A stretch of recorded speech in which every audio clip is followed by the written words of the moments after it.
नमस्ते दोस्तों, welcome back. आज हम पढ़ने वाले हैं क्लास 10th ज्योग्राफी का चैप्टर नंबर 3 वाटर रिसोर्सेज, जैसे कि आपको स्क्रीन पर दिख रहा होगा। इस चैप्टर को हम बिल्कुल सिंपल लैंग्वेज और एनसीईआरटी के सारे पॉइंट्स को कवर करते हुए चलेंगे, ताकि आपका कॉन्सेप्ट भी क्लियर हो जाए और बोर्ड एग्जाम की तैयारी भी हो जाए। ठीक है, तो चलिए बिना किसी डिले के स्टार्ट करते हैं। जो पहला पार्ट रहेगा अपना, वो रहेगा इंट्रोडक्शन पार्ट। इंट्रोडक्शन पार्ट में हम मेनली पढ़ेंगे कि वाटर कितने परसेंट हैं आप अपने पूरे अर्थ पर, कितना उसमें यूजेबल है, कितना उसमें अनयूजेबल है। तो ये कुछ बेसिक डेटा आपको पढ़ना पड़ेगा इंट्रोडक्शन में। जैसे कि आपको पता है कि 3/4 जो पोर्शन है वाटर का, वो आपका मतलब अर्थ का, वो कवर्ड है वाटर से। अभी जो 3/4 पोर्शन है, इसका जो 96% है वो आपका ओशियन वाटर है। यानी कि जो 3/4 पोर्शन आपका अर्थ जो है वाटर से कवर्ड है, इसका 96% ओशियन वाटर है। और आपको पता है ओशियन वाटर जो है वो अनयूजेबल होता है, यानी कि हम इसको यूज नहीं कर सकते। क्यों नहीं यूज कर सकते? क्योंकि सिंपल सी बात है, इसमें सॉल्ट की जो अमाउंट होती है वो ज्यादा होती है, और इसलिए हम इसको यूज नहीं कर सकते। अब ये जो अभी हमने देखा 3/4 पोर्शन जो वाटर है अर्थ पर, उसका 2.5% जो है वो फ्रेश वाटर है। ठीक है, यानी कि इनको हम यूज कर सकते हैं, लेकिन ये पूरा भी 2.5% हम यूज नहीं कर सकते। इस 2.5% का जो 70% हिस्सा है वो ग्लेशियर्स और आइस शीट्स के फॉर्म में है। यानी कि आइस शीट्स आप कैसे यूज कर सकते हो? यूजेबल, उसको पहले मेल्ट करना पड़ेगा, और इतने बड़े ग्लेशियर्स को आप कैसे मेल्ट करोगे? ठीक है, तो यहाँ पर 70% जो वाटर है वो भी अनयूजेबल हो गया। अब इस 2.5% का जो 30% वाटर है वो आपका यूजेबल है। और यूजेबल है इसका मतलब हम इसको यूज कर सकते हैं। और ये दो फॉर्म में पाए जाते हैं। पहला जो है वो आपका surface run of. Surface run of का मतलब होता है वो वाटर जो कि सरफेस पर रन करती हैं, जैसे रिवर का वाटर हो गया, और उसके बाद रेन वाटर हो गया। ये सारे सरफेस रन ऑफ के एग्जाम्पल हैं। और दूसरा किस फॉर्म में पाया जाता है? ग्राउंड वाटर के फॉर्म में पाया जाता है, जो कि आप जानते ही हो। ठीक है, उसके बाद देखते हैं। अब ये जो 30% वाटर है, ये जो 30% है किसका है? 2.5% का। ठीक है, 2.5 का जो 30% है वो मोर देन एनफ है। यानी कि जितनी हमारी पॉपुलेशन है पूरे अर्थ पे, उन सब के लिए ये एनफ है। अब एनफ का रीजन क्या है? क्योंकि जो हमारा वाटर है वो आपको पता है रिन्यूएबल रिसोर्स है, यानी कि ओवर द टाइम ये रिन्यू हो सकता है। ठीक है, अब रिन्यू कैसे होता है तो ये ध्यान रखना है, हाइड्रोलॉजिकल साइकिल के द्वारा रिन्यू होता है। हाइड्रोलॉजिकल साइकिल के बारे में आपने छोटी क्लासेस में पढ़ लिया होगा। जैसे वाटर इवेपोरेट होता है, क्लाउड फॉर्म होते हैं, क्लाउड फॉर्म होने के बाद बारिश आती है, तो ये हाइड्रोलॉजिकल साइकिल के द्वारा वाटर जो है वो रिन्यू हो जाता है। ठीक है, तो इससे हमें, इसका अगर मैं समरी बताऊं तो आपको मेनली ये याद रखना है कि केवल 2.5% का 30% जो वाटर है वो यूजेबल है, और वो किस फॉर्म में पाया जाता है? सरफेस रन ऑफ, और दूसरा ग्राउंड वाटर के फॉर्म में। अब एक क्वेश्चन आता है कि अगर ये 30%, किसका 30%? 2.5% का जो 30% है, अगर ये मोर देन एनफ है, तो वाटर स्कैर्सिटी देखने को क्यों मिलती है? हमें वाटर स्कैर्सिटी क्यों देखने को मिलती है? मतलब क्या होता है इसका? यानी कि वाटर की कमी, पानी की कमी हमें देखने को क्यों मिलती है जब ये एनफ है? तो इसी का जवाब हम इस चैप्टर में जानेंगे। तो अगला अपना टॉपिक रहेगा water resources, sorry water scarcity. ठीक है, अगला टॉपिक क्या रहेगा? Water scarcity. डेफिनेशन क्या होती है वाटर स्कैर्सिटी की? तो shortage of usable water is called water scarcity. यानी कि जो हम वाटर यूज करते हैं उसकी कमी जब हो जाती है तो उसी को हम कहते हैं वाटर रिसोर्सेज। ठीक है, अब इसके दो रीजन हो सकते हैं, और ये ध्यान रखने हैं, ये पॉइंट इंपॉर्टेंट हैं और ये पेपर में पूछे जाते हैं कि what are the major reasons for the water scarcity. तो ध्यान रखना, इसके दो टाइप के रीजन हो सकते हैं, पहला क्वांटिटेटिव और सेकंड क्वालिटेटिव।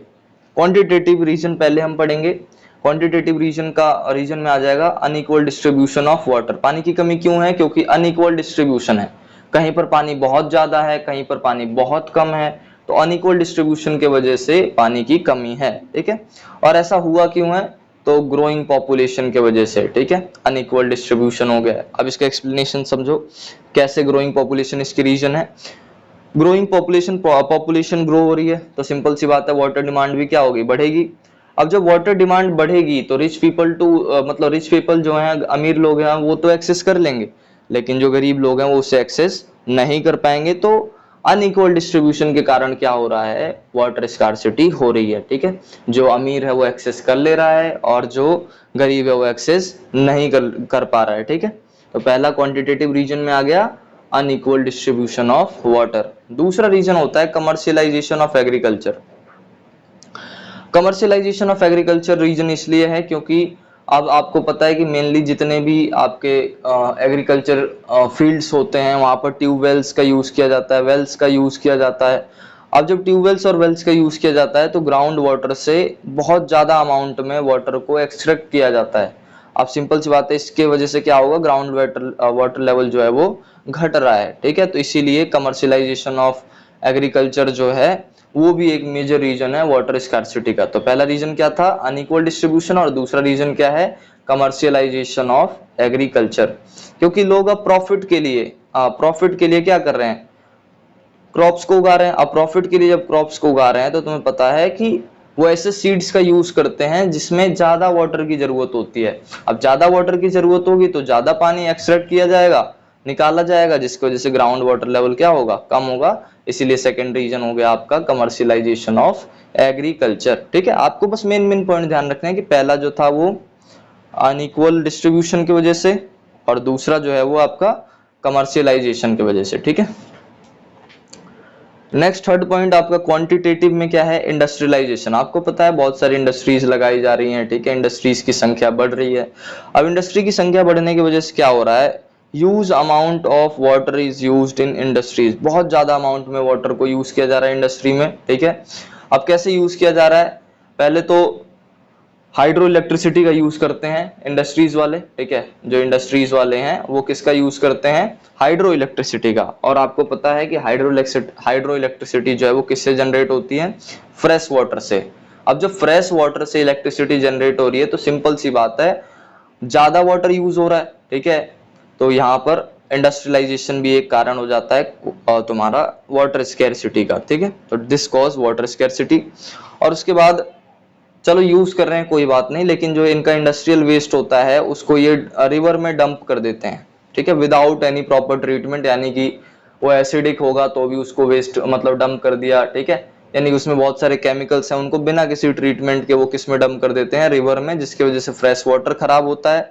फ्रेश वाटर खराब होता है तो वाटर स्कैरसिटी होती है। ठीक है, तो ये तो हो गया तीसरा रीजन। पहला रीजन क्या था, अनइक्वल डिस्ट्रीब्यूशन ऑफ वाटर। दूसरा रीजन क्या था, कमर्शियलाइजेशन ऑफ एग्रीकल्चर, यानी कि एग्रीकल्चर प्रॉफिट के लिए अब उगाया जा रहा है, मतलब जो क्रॉप्स हैं वो प्रॉफिट के लिए उगाए जा रहे हैं, जिसमें ऐसे सीड्स का यूज किया जा रहा है, जिसकी वजह से वाटर की जो डिमांड है वो ज्यादा है। ठीक है, तो वो ट्यूबवेल से वाटर निकाल रहे हैं जिसकी वजह से ग्राउंड वाटर लेवल कम हो रहा है। और तीसरा हमने पढ़ा इंडस्ट्रियलाइजेशन। ठीक है, इसकी वजह से क्या हो रहा है, एक तो हाइड्रो इलेक्ट्रिसिटी में फ्रेश वाटर का यूज किया जा रहा है, और जो वेस्ट प्रोडक्ट्स हैं या फिर वेस्ट जो तुम्हारे इंडस्ट्रियल वेस्ट है उनको डंप कर दिया जा रहा है रिवर में। ठीक है, जिसकी वजह से फ्रेश वाटर खराब हो रहा है। चौथा जो रीजन है वाटर स्कैरसिटी का वो है अर्बनाइजेशन।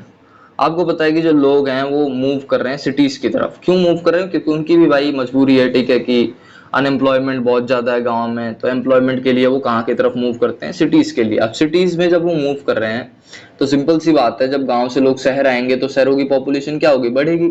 अब जब पॉपुलेशन बढ़ेगी तो वाटर डिमांड बढ़ेगा। अब जब वाटर डिमांड बढ़ेगा तो जो लोग हैं वो क्या कर रहे हैं, इससे बचने के लिए, इससे ओवरकम करने के लिए क्या कर रहे हैं वो लोग, तो वो लोग क्या कर रहे हैं, ग्राउंड वाटर पंपिंग डिवाइस लगा रहे हैं अपने घरों में। क्या कर रहे हैं, ग्राउंड वाटर पंपिंग डिवाइस लगा रहे हैं। अब सिंपल सी बात है, ज्यादा लोग लगाएंगे तो ज्यादा पानी निकाला जाएगा, ज्यादा पानी निकाला जाएगा तो ग्राउंड वाटर लेवल कम होगा, इसीलिए ये भी वाटर स्कार्सिटी का कारण है। ठीक है, तो ये आपको ध्यान रखने हैं। तो टोटल क्वांटिटेटिव कितने हो गए, अगर मैं आपको ऐड करके समझाऊं एक बार, तो यहाँ देखो, जैसे मैंने बताया क्वांटिटेटिव रीजन होता है एक तो, और एक क्वालिटेटिव रीजन होता है। तो अभी हमने क्वांटिटेटिव पढ़ा, क्वांटिटेटिव में हमने पहला रीजन क्या पढ़ा, पहला रीजन ये पढ़ा कि अनइक्वल डिस्ट्रीब्यूशन है। क्या है, अनइक्वल डिस्ट्रीब्यूशन। ये आपको नहीं लिखना, ये मैं बस आपको बता रहा हूँ, रिवाइज करा रहा हूँ। सेकंड जो रीजन है क्वांटिटेटिव वो क्या है, कमर्शियलाइजेशन ऑफ एग्रीकल्चर। जिसमें क्या हो रहा है, ग्राउंड वाटर से वाटर को बहुत ज्यादा निकाला जा रहा है, ठीक है, जिसकी वजह से ग्राउंड वाटर लेवल कम हो रहा है।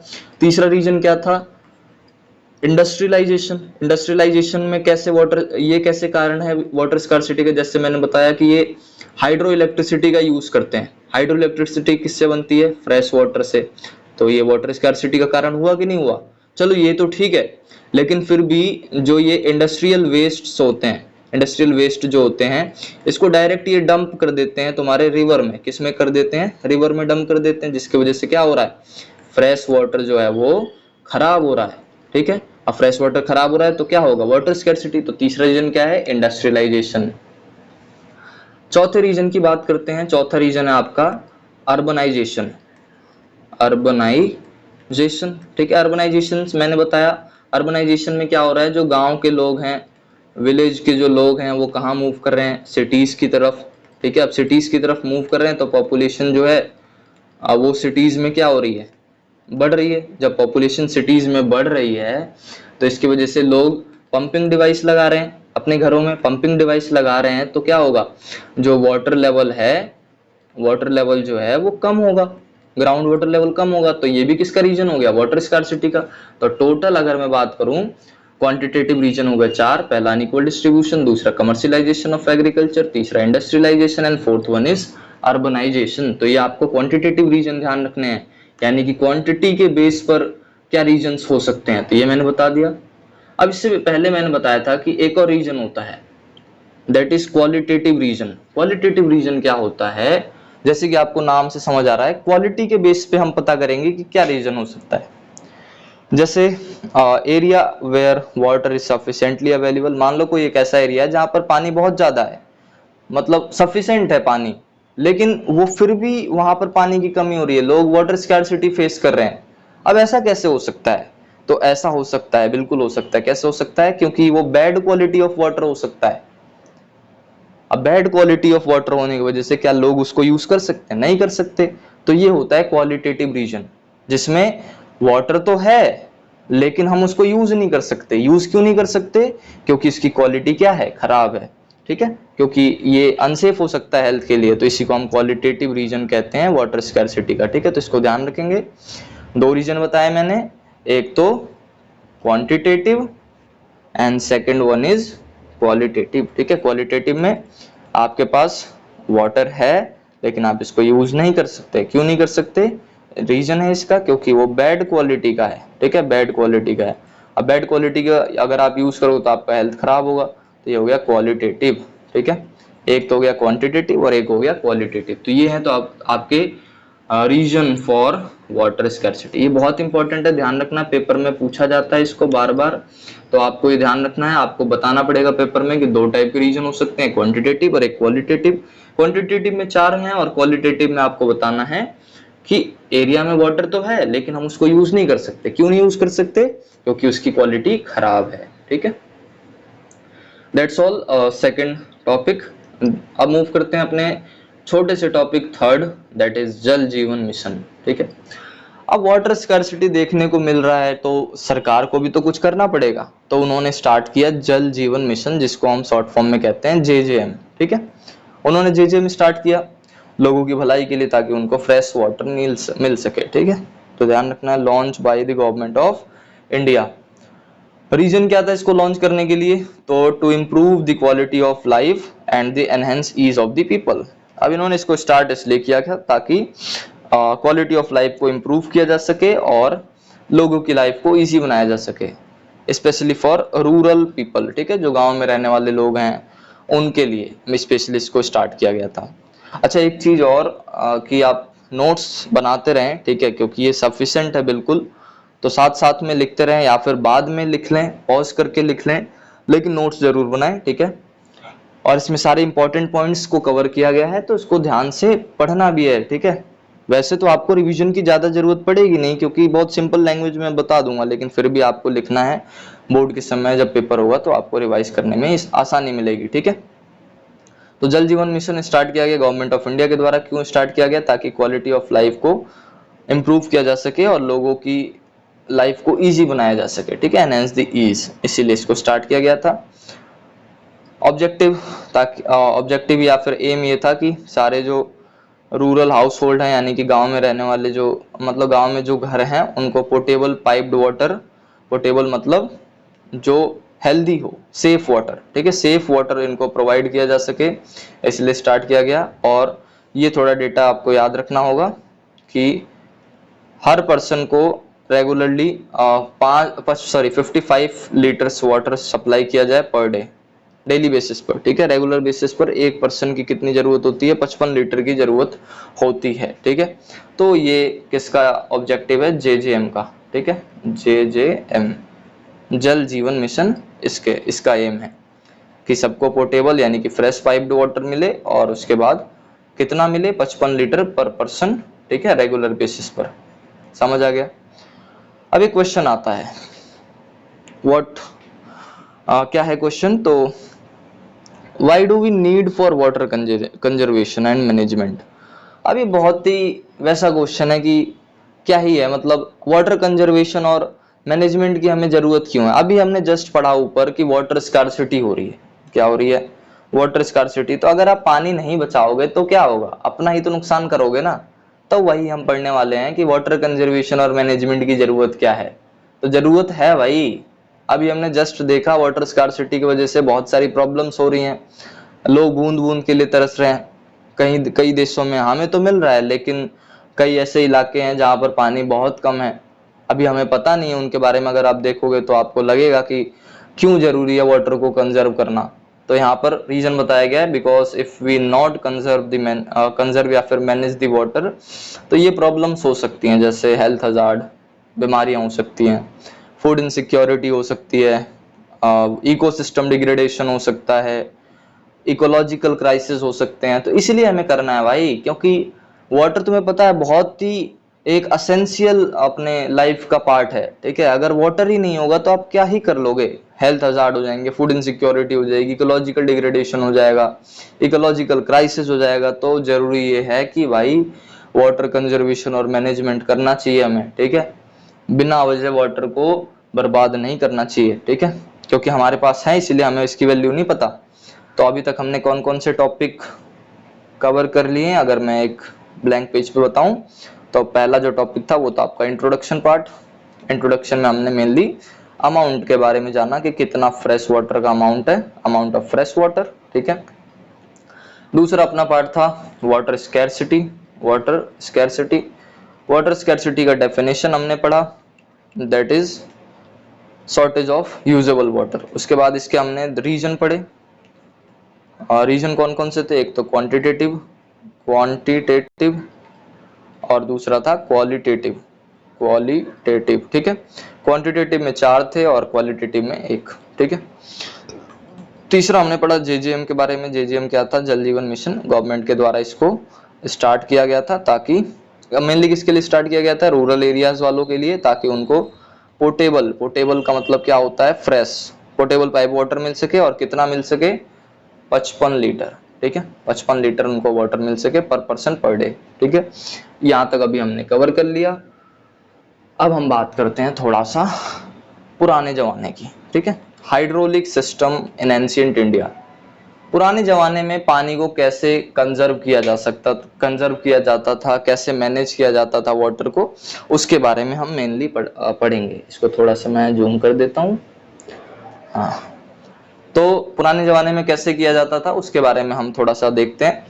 देखो, इन 1st सेंचुरी BC और Shringaverapur near Allahabad had sophisticated water harvesting system channeling the flood water of the river Ganga। अब देखो, ये हमें क्या बताया जा रहा है? ये हमें मेनली बताया ये जा रहा है कि पुराने समय में कैसे वाटर को कंजर्व करते थे, कैसे मैनेजमेंट करते थे, उसके कुछ सबूत मिले हमें, जिसको पढ़ रहे हैं हम। जैसे 1st सेंचुरी BC में श्रृंगावेरापुर में, जो कि इलाहाबाद के पास है, वहां पर सोफेस्टिकेटेड, हाईलाइट करता हूं मैं,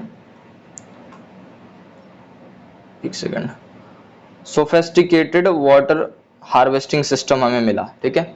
सोफेस्टिकेटेड वाटर हार्वेस्टिंग सिस्टम का मतलब होता है वेल डेवलप्ड, जो बहुत ही ज्यादा डेवलप हो गया। मतलब ऐसा नहीं कि वो बेसिक सा है कुछ। सोफेस्टिकेटेड का मतलब ये होता है कि वेल डेवलप्ड, जो कि बहुत डेवलप है, ठीक है। जो कि क्या करता था, फ्लड वाटर को चैनलाइज करता था, ठीक है।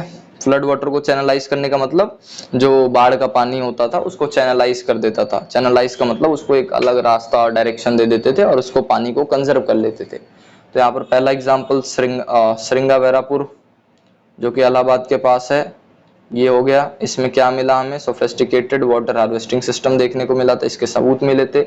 इससे हमें पता चलता है कि जो पहले के लोग होते थे वो वाटर को मैनेज करते थे और कंजर्व करते थे, ठीक है। सेकंड, चंद्रगुप्त मौर्य के समय पर during the Chandragupta Maurya era dams बनाए गए, लेक्स बनाया गया, इरिगेशन सिस्टम बनाया गया, ठीक है। अब सिंपल सी बात है, डैम्स क्यों बनाए जाते हैं, लेक्स क्यों बनाए जाते हैं, तो इसलिए बनाए जाते हैं ताकि वाटर का कंजर्वेशन हो सके और वाटर का मैनेजमेंट हो सके, ठीक है। तीसरा क्या एविडेंसेस मिले, तो तीसरा एविडेंस मिला एविडेंस ऑफ सोफेस्टिकेटेड। सोफेस्टिकेटेड का मैंने मतलब जस्ट बताया, वेल डेवलप्ड, वेल डेवलप्ड, ठीक है। वेल डेवलप्ड इरिगेशन वर्क्स के एविडेंसेस मिले कहां पर, कलिंगा जो कि ओडिशा में है, तो कलिंगा में मिले हमें, ओडिशा। उसके बाद नागार्जुन कोंडा जो कि आंध्र प्रदेश में है, बेन्नूर जो कि कर्नाटका में, और कोल्हापुर जो कि महाराष्ट्र में है, ठीक है। यहाँ पर हमें एविडेंसेस मिले कि वेल डेवलप्ड इरिगेशन सिस्टम है, यहाँ पर डेवलप किया गया था। फोर्थ क्या पता चला हमें, 11वीं सेंचुरी में जो भोपाल लेक बनाया गया, क्या बनाया गया, भोपाल लेक। और ये जो भोपाल लेक था ये अपने समय का लार्जेस्ट आर्टिफिशियल लेक था, ठीक है। फिफ्थ क्या हमें सबूत मिले, फिफ्थ हमें मिला कि 14वीं सेंचुरी में हौज खास दिल्ली में टैंक बनाया गया था। अब क्यों बनाया गया था, ताकि श्री फोर्ट एरिया को वाटर सप्लाई किया जा सके। और ये किसके द्वारा बनाया गया था, इल्तुतमिश के द्वारा, ठीक है, इल्तुतमिश के द्वारा बनाया गया था हौज खास दिल्ली में, ताकि श्री फोर्ट एरिया को वाटर सप्लाई मिल सके, ठीक है। तो ये मेनली क्या पढ़ा हमने अभी, तो हमने ये पढ़ा कि पहले के समय जो तुम्हारे लोग थे वो वाटर को कंजर्व कैसे करते थे, मैनेज कैसे करते थे, तो उसके हमने कुछ एग्जांपल्स देखे। जैसे 1st सेंचुरी बीसी में श्रृंगावेरापुर में सोफेस्टिकेटेड वाटर हार्वेस्टिंग सिस्टम देखने को मिला। चंद्रगुप्त मौर्य के एरा में डैम्स बनाए गए, लेक्स बनाए गए, इरिगेशन सिस्टम डेवलप किया गया। फिर उसके बाद हमें वेल डेवलप्ड इरिगेशन वर्क देखने को मिला कलिंगा में, नागार्जुन कोंडा में, बेनूर में, कोल्हापुर में। 11वीं सेंचुरी में भोपाल लेक बनाया गया जो कि अपने समय का आर्टिफिशियल लेक सबसे बड़ा था। और 14वीं सेंचुरी में हौज खास में टैंक बनाया गया ताकि श्री फोर्ट एरिया को वाटर सप्लाई किया जा सके, ठीक है। तो ये सारे बता रहे हैं कि पुराने समय में वाटर का कंजर्वेशन कैसे होता था और वाटर का मैनेजमेंट कैसे होता था, ठीक है। ओके, नाउ वी स्टार्ट अपना most important topic, most important part या फिर बोल दो टॉपिक। मोस्ट इंपॉर्टेंट पार्ट पढ़ेंगे हम अपना, दैट इज डैम, ठीक है। डैम के बारे में अब हम पढ़ने वाले हैं, तो तैयार हो जाएं बिल्कुल सीरियस। डैम क्या होता है, इसकी डेफिनेशन बहुत इंपॉर्टेंट है। It is a barrier across flowing water that obstruct, divert, retard the flow. Dam होता है एक बैरियर। अब आप इमेजिन भी करो, जो डैम होता है वो क्या करता है, एज अ बैरियर काम करता है। जैसे नदी बह रही है, जैसे मान लो नदी बह रही है, इसके आगे ये डैम बना दिया गया, तो ये क्या कर रहा है, एज अ बैरियर काम कर रहा है। किसके अक्रॉस बनाया गया है, फ्लोइंग वाटर के अक्रॉस बनाया गया है। क्या करता है, ब्लॉक करता है वाटर को। ऑब्स्ट्रक्ट का मतलब ब्लॉक करना होता है, ब्लॉक करता है वाटर को डाइवर्ट करता है, उसके फ्लो को रिटार्ड, रिटार्ड का मतलब होता है स्पीड को कम करना, ठीक है, स्पीड कम करना, उसका रिटार्ड कर देता है उसके फ्लो को, ठीक है। ऑफन क्रिएटिंग रिजर्वायर, और डैम बनाने से क्या क्रिएट होता है, रिजर्वायर क्रिएट होता है, लेक क्रिएट होता है, इम्पाउंडमेंट क्रिएट होता है, ठीक है। तो आपको डेफिनेशन क्लियर होना चाहिए कि डैम इज अ बैरियर जो कि फ्लोइंग वाटर के अक्रॉस बनाया जाता है। ये पानी को ब्लॉक करता है, डाइवर्ट करता है और उसके स्पीड को कम करता है, जिसकी वजह से रिजर्वायर बन जाता है, लेक बन जाता है और इम्पाउंडमेंट बन जाता है, ठीक है। Next we are going to learn about classification of dams, ठीक है। अब ये जो डैम्स का क्लासिफिकेशन है इसको दो बेसिस पे करते हैं, पहला on the basis of material and दूसरा on the basis of height. On the basis of material, there are three types of dam. First one is timber dam, second one is masonry dam, and third one is embankment dam. ये हैं on the basis of material. अब timber dam क्या होता है, आपको पता है timber का मतलब लकड़ी के द्वारा जो डैम बनाया जाएगा उसको टिम्बर डैम बोलते हैं। मैसनरी डैम जो होते हैं वो ऐसे डैम्स होते हैं जो पत्थर, ईंट और कंक्रीट के द्वारा बनाए गए हैं। एम्बैंकमेंट डैम होते हैं जो कि सॉइल, रॉक, वुड, प्लास्टिक, बहुत सारे इसमें अलग अलग मटेरियल का यूज किया जाता है, तो वो होता है एम्बैंकमेंट डैम। तो टिम्बर डैम नाम से ही समझ आ रहा है, वुड से बनाया गया है। मैसोनरी डैम जो कि रॉक, ब्रिक, कंक्रीट के द्वारा बनाया गया, और एम्बैंकमेंट जिसमें सॉइल, रॉक, वुड, प्लास्टिक, बहुत अलग अलग तरीके की चीजें लगाई जाती हैं बनाने के लिए, तो वो हो गया एम्बैंकमेंट डैम। ठीक है। On the basis of height अगर देखें तो तीन टाइप के डैम होते हैं। एक हाई डैम जिनकी हाइट बहुत ज्यादा होती है, एक मीडियम डैम जिनकी हाइट कम होती है या फिर कम नहीं मीडियम होती है, और तीसरा लो डैम जो कि कम हाइट के डैम होते हैं। तो डैम की classification on the basis of material, that is timber dam, masonry dam, embankment dam, और on the basis of height high, medium और लो। ठीक है, आगे बढ़ते हैं। और हाँ, एक पॉइंट इसमें रह गया, ये जो एम्बैंकमेंट है ये बहुत ही एडवांस डैम होता है। ठीक है, यूज क्या होते हैं डैम का, तो डैम का दो यूज है। एक तो ट्रेडिशनल कैसे यूज किया जाता था, और अब हम देखेंगे इस समय डैम का यूज कैसे करते हैं। तो ट्रेडिशनली ये बस एग्रीकल्चर पर्पस या फिर इरिगेशन पर्पस के लिए इसका यूज किया जाता था। एट प्रेजेंट इरिगेशन के लिए यूज किया जाता है, इलेक्ट्रिसिटी के लिए यूज किया जाता है, फ्लड कंट्रोल के लिए यूज किया जाता है, डोमेस्टिक और इंडस्ट्रियल यूज के लिए यूज किया जाता है, फिश ब्रीडिंग के लिए यूज किया जाता है, टूरिज्म के लिए यूज किया जाता है, और भी बहुत सारे यूज हैं। तो पहले लिमिटेड थे यूज, ठीक है, और अब बहुत सारे हैं। ठीक है, तो ये ध्यान रखना है, uses of dam traditionally for irrigation and at present बहुत सारे काम के लिए, irrigation, electricity generation, tourism, fish breeding, ये सारी चीजें। डैम्स के अगर हम कुछ एग्जांपल देखें तो पहला जैसे हो गया तुम्हारा भाखरा नंगल डैम, और second one is Hirakud dam. Bhakra Nangal जो डैम है वो सतलज और ब्यास रिवर बेसिन पे बनाया गया है, और हीराकुंड जो डैम है वो महानदी बेसिन पे बनाया गया है। भाखरा नंगल जो डैम है इसका मेन पर्पस है हाइड्रो इलेक्ट्रिसिटी जनरेशन, यानी कि इलेक्ट्रिसिटी जनरेट करना। किसके लिए जनरेट करेंगे, इंडस्ट्रीज के लिए जनरेट करेंगे, अर्बन एरियाज के लिए जनरेट करेंगे। तो हाइड्रो मतलब सिंपल सी बात है, बस ये ध्यान रखना है भाखरा नंगल डैम का मेन पर्पस क्या है, हाइड्रो इलेक्ट्रिसिटी जनरेशन यानी पानी से बिजली बनाना, और दूसरा इरिगेशन। वहीं पर जो हीराकुंड है इसका मेन पर्पस है water conservation and flood control. ठीक है, समझिए। तो कुछ डैम्स और उनके पर्पस बता दिए गए हैं। अब इतना ज्यादा हमने देखा, जैसे इरिगेशन के लिए यूज होता है ये, ठीक है, उसके बाद फ्लड कंट्रोल के लिए यूज होता है ये, उसके बाद हमने देखा फिश ब्रीडिंग के लिए, टूरिज्म के लिए, दुनिया भर के इसके हमने देखे बेनिफिट हैं। अब इन दुनिया भर के बेनिफिट को देखते हुए एक स्टेटमेंट दिया गया, अभी स्टेटमेंट दिया गया जवाहरलाल नेहरू के द्वारा, एंड ये बहुत इंपॉर्टेंट है, ये एमसीक्यू में पूछ लेता है। ठीक है, या फिर ऐसे पूछ लेगा कि आपको ये स्टेटमेंट लिख के दे देगा और कहेगा इसका मतलब क्या है। तो इसका मतलब जब पहले स्टेटमेंट देखते हैं, स्टेटमेंट क्या दिया उन्होंने, dam is the temple of modern India. इन्होंने जवाहरलाल नेहरू ने कहा कि जो डैम है वो मॉडर्न इंडिया का टेम्पल है। अब इसको क्यों कहा गया टेम्पल ऑफ मॉडर्न इंडिया, क्योंकि इसके बहुत सारे बेनिफिट्स हैं, यह लोगों को बहुत फायदे पहुंचा रहा है। इरिगेशन के लिए वाटर प्रोवाइड कर रहा है, हाइड्रो इलेक्ट्रिसिटी प्रोवाइड कर रहा है, ठीक है, उसके बाद टूरिज्म बढ़ रहा है, इससे देश की इकोनॉमी बढ़ रही है, इसीलिए इसको क्या कहा गया है, टेम्पल ऑफ मॉडर्न इंडिया। तो इसको जस्टिफाई करने के लिए, एक्सप्लेन करने के लिए कह देगा पेपर में, तो आपको बता देना है कि जवाहरलाल नेहरू ने एक स्टेटमेंट दिया था ये, और इसका मतलब ऐसा स्टेटमेंट दिया क्यों गया था, क्योंकि इसके बहुत सारे बेनिफिट्स हैं। ठीक है, यहाँ समझ आ गया स्टेटमेंट के बारे में। तो स्टेटमेंट क्या है, dam is the temple of our modern India, dam is the temple of modern India, इसको ध्यान रखेंगे। लेकिन अभी हमने देखे इतने सारे फायदे हैं इसके, लेकिन स्टिल जो लोग हैं अपोज करते हैं कि डैम नहीं बनना चाहिए। अपोज करने का रीजन है भाई, अब रीजन क्यों है, क्या है, उसके बारे में देखते हैं। तो यहाँ पर क्या बताया मैंने, people oppose the multipurpose project और डैम। याद रखना है जो डैम है उसको हम मल्टीपर्पज प्रोजेक्ट भी कहते हैं।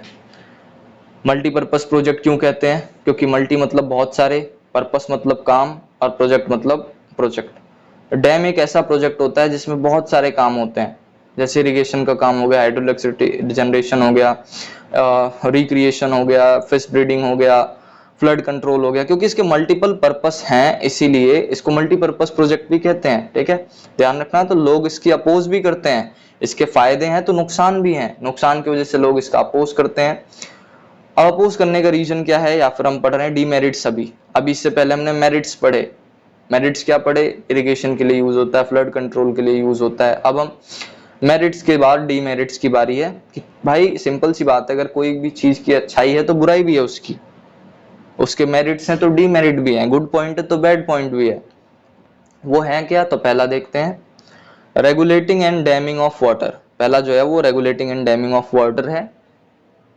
हम क्या करते हैं, डैम से क्या करते हैं, वाटर को रेगुलेट करते हैं और डैमिंग कर देते हैं, यानी कि मान लो ये वाटर बह रहा है तो इसके ऊपर हम डैमिंग कर देते हैं, यानी कि बैरियर बना देते हैं जो कि वाटर के फ्लो को अफेक्ट करता है। तो ये डैमिंग और रेगुलेटिंग की वजह से क्या होता है, नेचुरल फ्लो अफेक्ट होता है। तो नेचुरल फ्लो अफेक्ट होने की वजह से क्या होता है, एक्सेसिव सेडिमेंटेशन हो जाता है at the bottom of reservoir. अब एक चीज समझो ये आप, इसका मतलब क्या है एक्सेसिव सेडिमेंटेशन का। जैसे मान लो ये इसके पीछे नदी बह रही है और यहाँ डैम बना दिया मैंने। अब डैम बनाने की वजह से क्या होता है, जो पानी के साथ कंकड़ पत्थर जो ट्रेवल करके आ रहे थे, वो पहले डैम नहीं था तो सीधा निकल जाते थे, लेकिन अब डैम आ गया है तो वो जो कंकड़ पत्थर हैं वो वहीं पर इकट्ठा होने लग जाते हैं। जो तुम्हारे डैम है वहीं पर इकट्ठा होने लग जाते हैं, जिसकी वजह से सेडिमेंटेशन हो जाता है, बहुत ज्यादा एक्सेसिव सेडिमेंटेशन हो जाता है। सेडिमेंटेशन का मतलब क्या होता है, नीचे बैठ जाना, बॉटम पर। तो वहां पर बहुत ज्यादा रॉक्स वगैरह, पत्थर वगैरह वगैरह इकट्ठा हो जाते हैं, जिसकी वजह से रॉकियर डैम बन जाता है। रॉकियर स्ट्रीम बेड मतलब रॉक के बेड बन जाते हैं, पत्थर बहुत ज्यादा हो जाते हैं, ठीक है, स्टोन्स वगैरह इकट्ठा हो जाते हैं बहुत ज्यादा। तो क्या होता है, यहाँ पर रॉकियर बेड का फॉर्मेशन हो जाता है। अब हुआ क्यों ये, क्योंकि हमने क्या बनाया, डैम बनाया। डैम बनाया तो क्या हुआ, नेचुरल फ्लो अफेक्ट हुआ। नेचुरल फ्लो अफेक्ट हुआ तो एक्सेसिव सेडिमेंटेशन हो गया और रॉकियर स्ट्रीम बेड बन गए। समझ गए ना। तो पहला ये हो गया। आगे बढ़ते हैं। अब यहां पर सेडिमेंटेशन तो हो गया, पत्थर इकट्ठे हो गए बहुत सारे। अब उससे क्या नुकसान हो रहा है, उससे नुकसान क्या हो रहा है, पहला poor habitat for river aquatic life. River में रहने वाले जो एक्वेटिक लाइफ है उनका हैबिटेट, उनका जो रहने का जगह है वो खराब हो रहा है। सेकंड क्या नुकसान हो रहा है, जो एक्वेटिक फौना, फौना का मतलब क्या होता है, जानवर, जैसे फिश हो गए, ठीक है, और भी अलग अलग टाइप के जानवर जो पानी में रहते हैं, वो माइग्रेट नहीं कर पा रहे क्योंकि उनके सामने एक बैरियर आके खड़ा हो गया है जो कि डैम है, माइग्रेट नहीं कर पा रही है। उसके बाद तीसरा क्या नुकसान है एक्सेसिव सेडिमेंटेशन का, कि जो आसपास का जो वेजिटेशन है, जैसे प्लांट्स हैं, फॉरेस्ट हैं, वहां पानी भर जाता है पूरा। क्यों भाई, आपने रिवर जा रहा है, आपने उसके ऊपर डैम बना दिया तो पानी कहीं तो जाएगा, रुका थोड़ी ना रहेगा, तो साइड से रास्ता बनाएगा, अपना साइड से रास्ता बनाएगा तो आसपास के जो जंगल है वहां पानी भर जाएगा, वेजिटेशन जो है वो डूब जाएंगे और सॉइल खराब हो जाएगी। तो ये है आपके रीजंस, डीमेरिट्स, जिसकी वजह से लोग इसका विरोध करते हैं।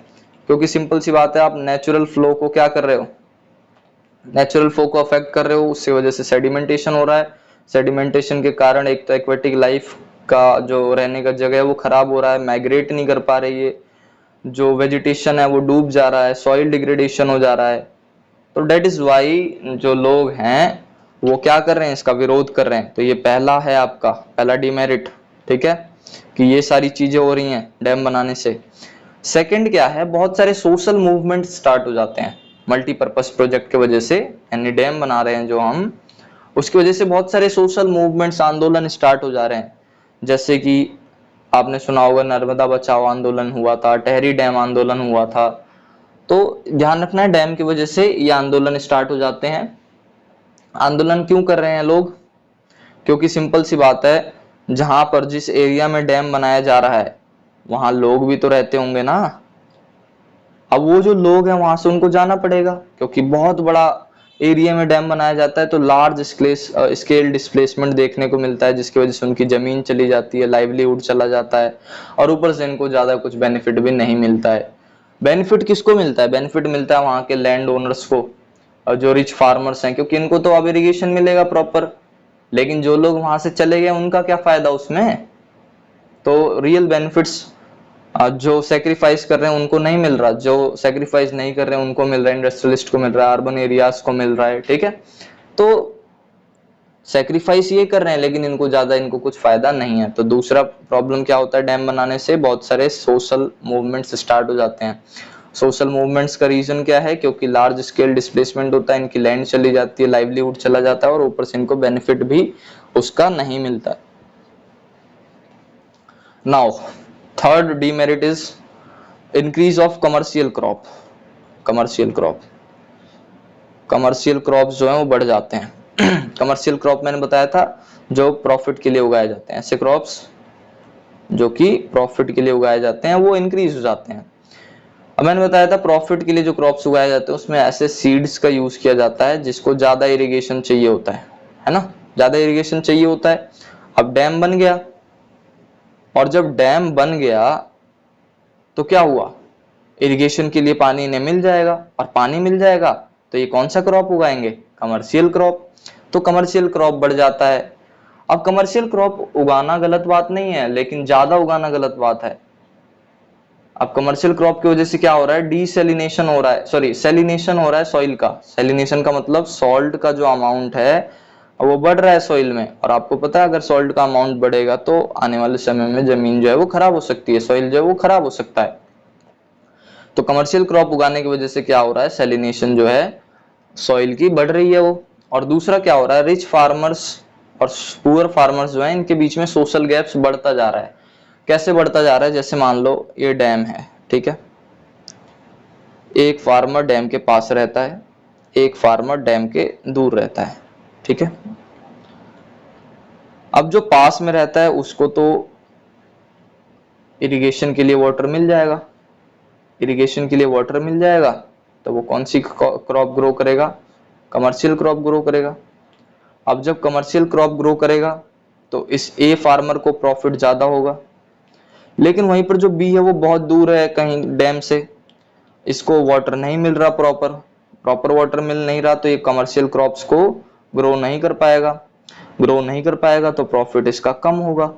तो इसका प्रॉफिट कम हो रहा है और इसका प्रॉफिट बढ़ता जा रहा है। ए फार्मर का प्रॉफिट बढ़ता जा रहा है और बी फार्मर का जो प्रॉफिट है वो कम होता जा रहा है। तो ये अमीर होता जाएगा और ये गरीब होता जाएगा। तो कमर्शियल क्रॉप्स या फिर बोल दो डैम्स की वजह से सोशल गैप्स बढ़ने लग जाते हैं रिच और पुअर फार्मर्स के बीच में, ठीक है। तो ये ध्यान रखेंगे आप। कमर्शियल क्रॉप की वजह से क्या हो रहा है? सोशल गैप्स बढ़ रहे हैं। और कमर्शियल क्रॉप क्यों उगाया जा रहा है? क्योंकि डैम बन गए हैं, ठीक है, डैम से वाटर मिल जा रहा है इन्हें। और फिर क्या हो सकता है? उसके बाद लोगों के बीच में कन्फ्लिक्ट होने लग रहा है डैम की वजह से। अब कैसे कन्फ्लिक्ट हो रहा है? जैसे एक एग्जांपल से समझो, जैसे गुजरात में राइट्स आए थे due to no supply of water in drought time, ठीक है। जैसे सूखा का समय चल रहा था गुजरात के किसी एरिया में, तो डैम बनाया गया था, तो डैम से पानी नहीं इन्हें मिला प्रॉपर टाइम पर, सही टाइम पर, तो इसकी वजह से दंगे हो गए। तो डैम्स की वजह से लोगों के बीच में कन्फ्लिक्ट हो जा रहा है, सोशल गैप्स बढ़ रहे हैं, सॉइल का सेलिनेशन हो रहा है, इतने सारे हजारों तो इसके डीमेरिट्स हो गए। इसीलिए लोग जो है अपोज करते हैं कि डैम नहीं बनने चाहिए, ठीक है, डैम नहीं बनने चाहिए। डैम बनाओ तो छोटा बनाओ कि उससे फायदा हो सके, ठीक है, आम लोगों का नुकसान ना हो। फोर्थ क्या इसके डीमेरिट है? फोर्थ ये है कि इंटर स्टेट वाटर डिस्प्यूट हो जाता है। इंटर का मतलब होता है बिटवीन स्टेट्स, यानी कि राज्यों के बीच में भी लड़ाई हो रहा है। भाई आम जनता में तो लड़ाई हो ही रहा है, लेकिन सरकारों के बीच में भी लड़ाई हो जा रहा है। क्यों लड़ाई हो रहा है? For the benefit of the dam. जैसे एक एग्जांपल से समझो, कृष्णा गोदावरी डिस्प्यूट हुआ था, जिसमें महाराष्ट्र जो गवर्नमेंट है उसने कृष्णा रिवर पे डैम बना दिया था। महाराष्ट्र की गवर्नमेंट ने कृष्णा रिवर पे डैम बना दिया था। अब ये जो रिवर था ना, ये महाराष्ट्र से होकर आंध्र प्रदेश की तरफ जाता था, ठीक है, महाराष्ट्र से लेके आंध्र प्रदेश की तरफ जाता था। अब इन्होंने डैम बना दिया तो पानी का फ्लो तो रुक गया, धीरे हो गया। पहले जो ज्यादा पानी जाता था अब वो कम पानी जा रहा है, तो वो अमाउंट ऑफ वाटर फ्लो कम हो गया आंध्र प्रदेश और कर्नाटका में, जिसकी वजह से क्या होता है, स्टेट्स जो राज्य हैं वो आपस में ही लड़ाई कर लेते हैं कि तुम ज्यादा बेनिफिट उठा रहे हो, हम कम बेनिफिट उठा रहे हैं, तुम्हें ज्यादा वाटर मिल रहा है, हमें कम वाटर मिल रहा है, इसकी वजह से वो लोग कोर्ट चले जाते हैं, ठीक है। तो यहाँ पर हमें इंटर स्टेट डिस्प्यूट देखने को भी मिल सकता है, किसके वजह से, डैम्स के वजह से। फिफ्थ डीमेरिट इज, डैम बनाया क्यों जाता है, पहले ये समझो। डैम बनाया जाता है ताकि फ्लड को कंट्रोल किया जा सके, ठीक है, ये एक पर्पस है इसका डैम का। लेकिन भाई साहब ये तो अपने पर्पस को ही अचीव नहीं कर पाता, ऊपर से ये ट्रिगर और कर देता है फ्लड को। ट्रिगर कैसे करता है, जैसे एक्सेसिव सेडिमेंटेशन हो रहा है, सेडिमेंटेशन की वजह से जब बारिश होती है तो जो वाटर है वो ओवरफ्लो कर जाता है, डैम के ऊपर से ओवरफ्लो हो जाता है तो फ्लड आ जाता है। तो जो पहले नहीं आने का चांसेस था वो और बढ़ जाता है। तो पांचवा डिमेरिट ये है कि ज्यादातर ऑब्जेक्टिव तो फेल ही हो जाते हैं भाई, इसमें फॉलो ही नहीं कर पाते ये, तो फेल टू कंट्रोल फ्लड, उल्टा ये ट्रिगर और कर देता है। तो डीमेरिट्स देख रहे हो डैम्स के कितने सारे हैं। तो अगर मैं इसको समराइज करूं तो ध्यान से सुनना है डीमेरिट्स के बारे में। डीमेरिट्स किसके डीमेरिट हैं ये, डैम्स के, ठीक है, डैम्स के डीमेरिट। पहला मैंने क्या बताया कि डैम बनाने की वजह से नेचुरल जो फ्लो है, नेचुरल फ्लो वो अफेक्ट हो रहा है, नेचुरल फ्लो अफेक्ट हो रहा है तो एक्सेसिव सेडिमेंटेशन हो रहा है। ये सब लिखना नहीं है आपको, जो मैं ये अपने हाथ से लिख रहा हूँ वो बस आपको समझाने के लिए लिख रहा हूँ, नोट्स आपको दिए गए हैं, आप वो लिखें बस। एक्सेसिव सेडिमेंटेशन हो रहा है नेचुरल फ्लो अफेक्ट होने की वजह से। एक्सेसिव सेडिमेंटेशन की वजह से एक्वेटिक जो लाइफ है उनका जो हैबिटेट है, हैबिटेट यानी कि जहां पर वो रहते हैं वो खराब हो रहा है, वो क्या हो रहा है, खराब हो रहा है, ठीक है। दूसरा मैंने बताया एक्सेसिव सेडिमेंटेशन की वजह से जो फौना है, फौना यानी कि एनिमल्स जो हैं वो माइग्रेट नहीं कर पा रहे, ठीक है, माइग्रेट नहीं कर पा रहे। तीसरा क्या बताया मैंने कि जो आसपास का वेजिटेशन है वो डूब जा रहा है और जो सॉइल है वो डिग्रेड हो जा रही है। That's all. पहला पॉइंट, पहला डिमेरिट क्या था, नेचुरल फ्लो इफेक्ट होता है, उससे एक्सेसिव सेडिमेंटेशन होता है और उससे ये सारी प्रॉब्लम्स देखने को मिलती हैं, ठीक है, दैट इज पहला। बात करते हैं अब सेकंड की।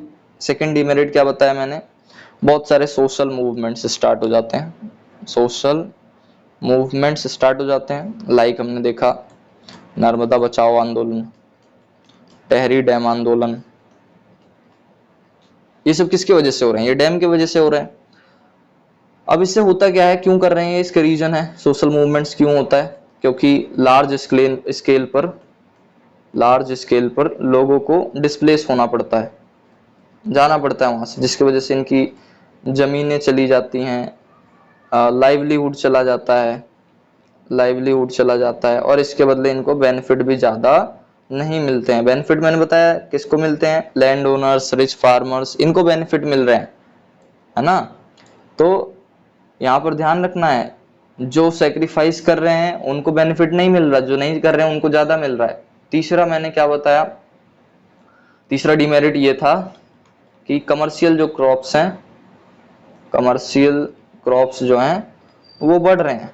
कमर्शियल क्रॉप्स मैंने बताया जिसमें ऐसे सीड्स का यूज किया जाता है जो कि मोर इरिगेशन चाहिए, इसको ज्यादा इरिगेशन चाहिए। अब ज्यादा इरिगेशन चाहिए तो ज्यादा वाटर निकाला जाएगा, है ना। अब ज्यादा इरिगेशन की वजह से क्या हो रहा है कि जो सॉइल है, सॉइल जो है इसमें सॉल्ट की जो अमाउंट है वो बढ़ती जा रही है। ज्यादा इरिगेशन की वजह से सॉइल जो सॉल्ट की अमाउंट है वो बढ़ता जा रहा है, सेलिनेशन हो रहा है, जिसकी वजह से आगे चल के खराब हो सकता है सॉइल। सेकंड मैंने बताया कि जो रिच फार्मर्स हैं और जो पुअर फार्मर्स हैं इनके बीच में गैप बढ़ता जा रहा है। क्यों बढ़ता जा रहा है, क्योंकि ये अमीर होते जा रहे हैं और ये गरीब होते जा रहे हैं।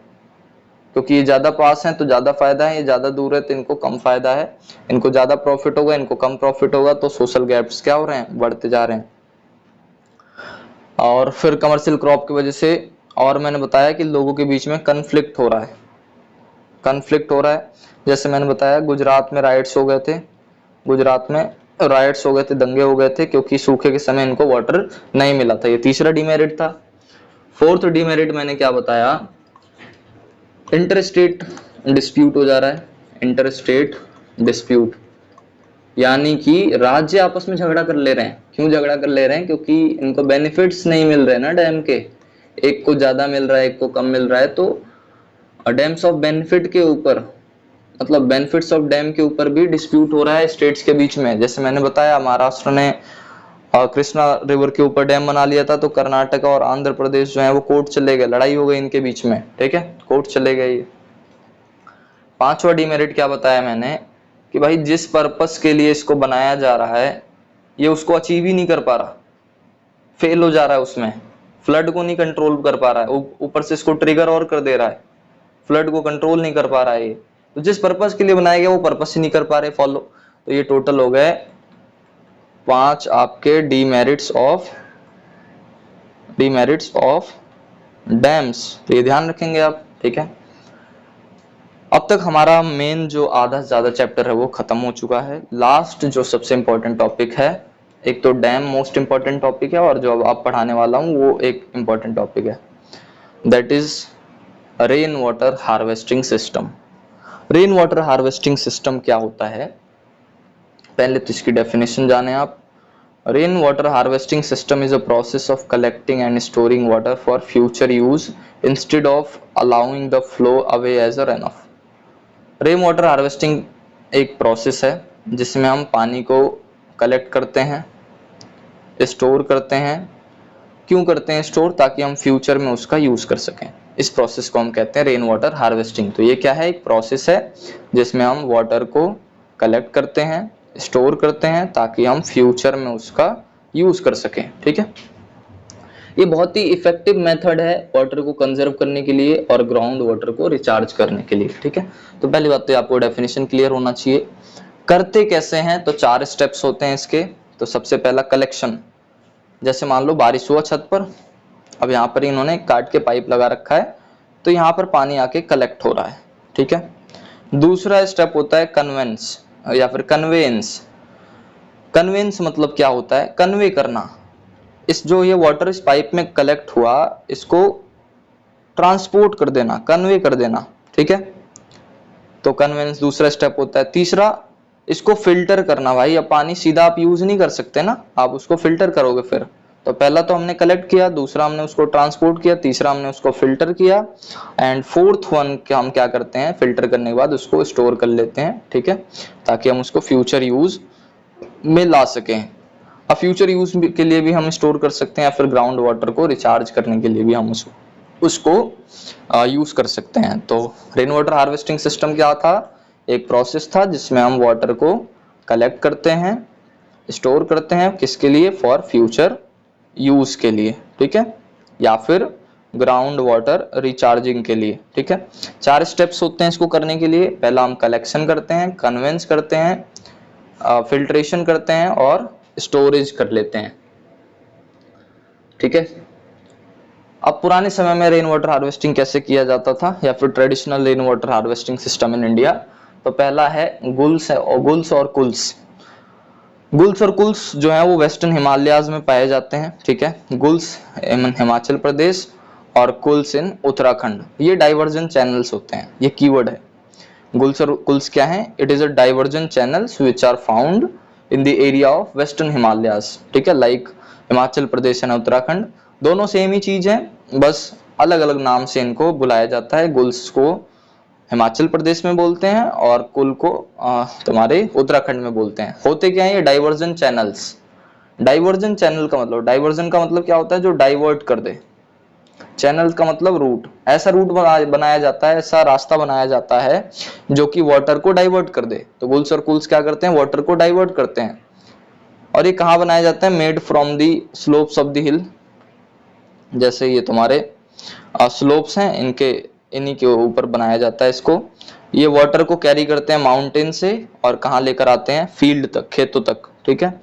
इरिगेशन के लिए मेनली इसको यूज किया जाता है। तो पहला ट्रेडिशनल तरीका कौन सा है? गुल्स और कुल्स। दोनों सेम चीज है, बस इसको हिमाचल प्रदेश में बोला जाता है और इसको उत्तराखंड में बोला जाता है। क्या हैं ये दोनों? ये डाइवर्जन चैनल्स हैं जो कि वाटर को डाइवर्ट करते हैं। कहाँ बनाए जाते हैं इनको? स्लोप्स पर। स्लोप से पानी कहाँ लेकर आ जाते हैं? ये फील्ड में लेकर आ जाते हैं। किस लिए यूज किया जाता है इसको? इरिगेशन के लिए यूज किया जाता है। ठीक है।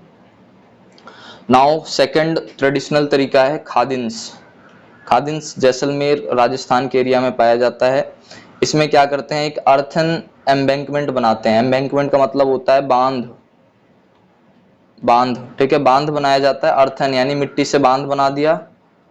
कहाँ बनाया जाता है? Gentle slope of the land, यानी कि जो थोड़ा सा स्लोप नीचे एरिया है वहां पर बना दिया जाता है, ताकि जब बारिश हो तो नीचे जाके वो पानी कलेक्ट हो जाए। ठीक है, तो डैम बना दिया जाता है वहां पर। डैम मतलब सॉरी, एम्बैंकमेंट, बांध बना दिया जाता है मिट्टी से, ताकि पानी जो है वो वहां पर स्टोर हो जाए बारिश का।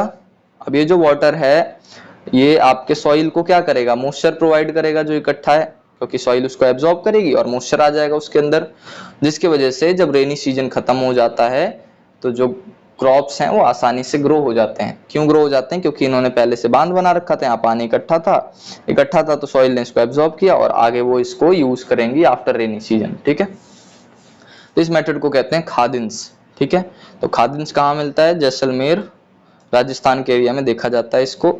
ये मिट्टी के डैम बांध होते हैं जो कि थोड़े नीचे एरिया में बनाए जाते हैं, ताकि पानी यहाँ पर जब बारिश हो तो स्टोर हो जाए और मिट्टी उनको एब्जॉर्ब करे और आगे फ्यूचर यूज के लिए उसको यूज कर ले। ठीक है।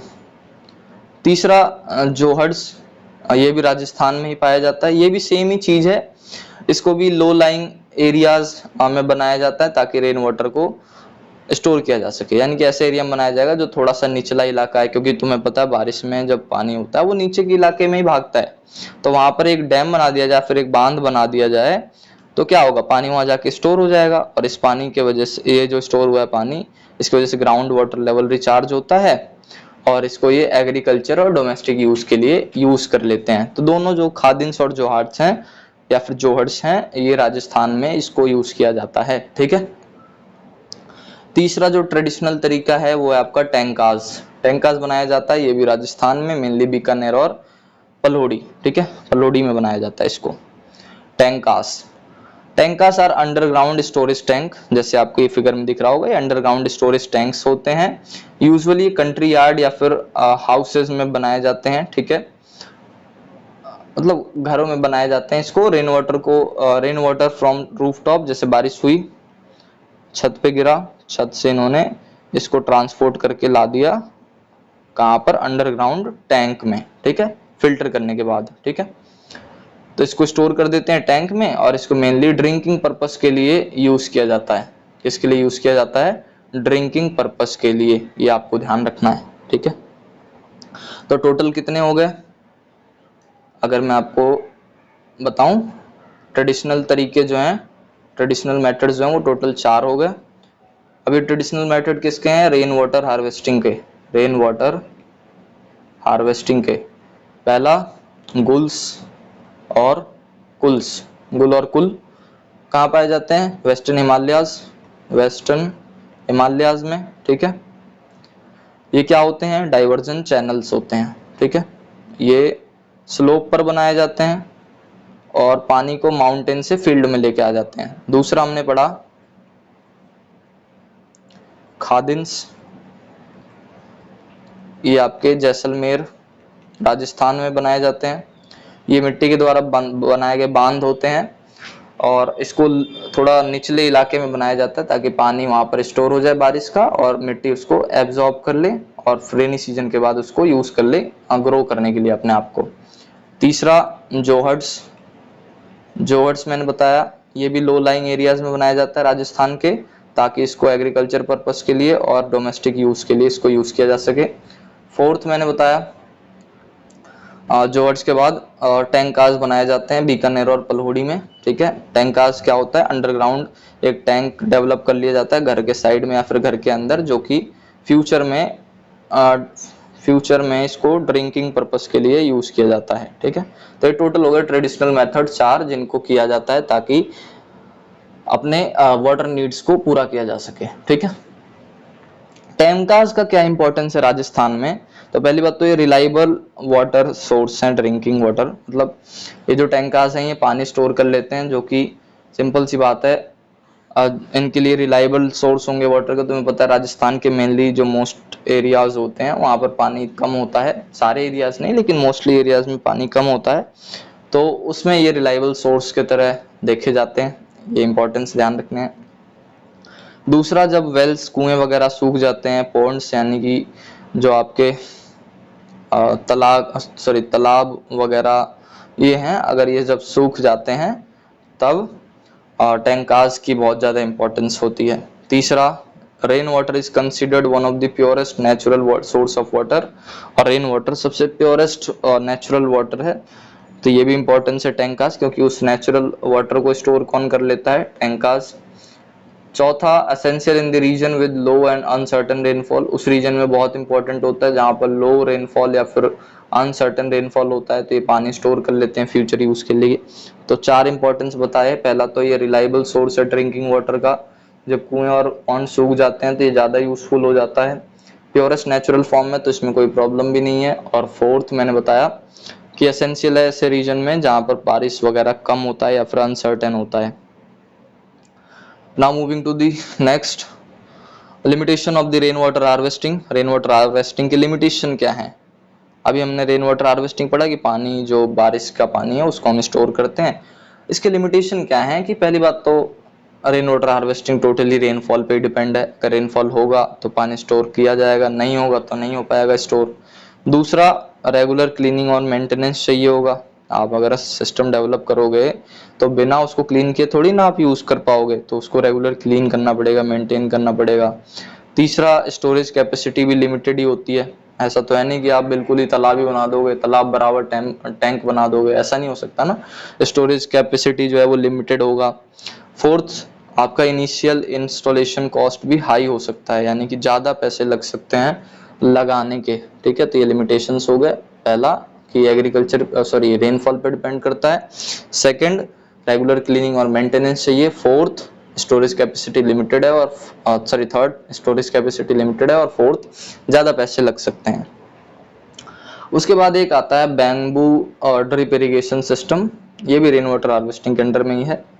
इसमें क्या होता है, जैसे इसको मेघालय में मेनली यूज किया जाता है 200 साल पुराना ये सिस्टम चला जा रहा है। ठीक है, इसमें बैम्बू पाइप्स का यूज किया जाता है। बैम्बू पाइप्स का यूज किया जाता है, जैसे मान लो कोई झरना है, ठीक है, वहां पर बैम्बू पाइप्स लगा दिए, वो पानी को बैम्बू के थ्रू ट्रांसपोर्ट करके फील्ड तक ले आएगा। ठीक है, 18 से 20 लीटर वाटर जो है वो बैम्बू पाइप में एंटर करता है। ठीक है, और ट्रांसपोर्ट किया जाता है हंड्रेड्स ऑफ मीटर दूर, और फाइनली 20 से 80 ड्रॉप्स जो है पर मिनट वहां पर गिरते रहते हैं फील्ड में। ठीक है, समझ आ गया? तो इसको कहते हैं बैम्बू ड्रिप इरिगेशन सिस्टम।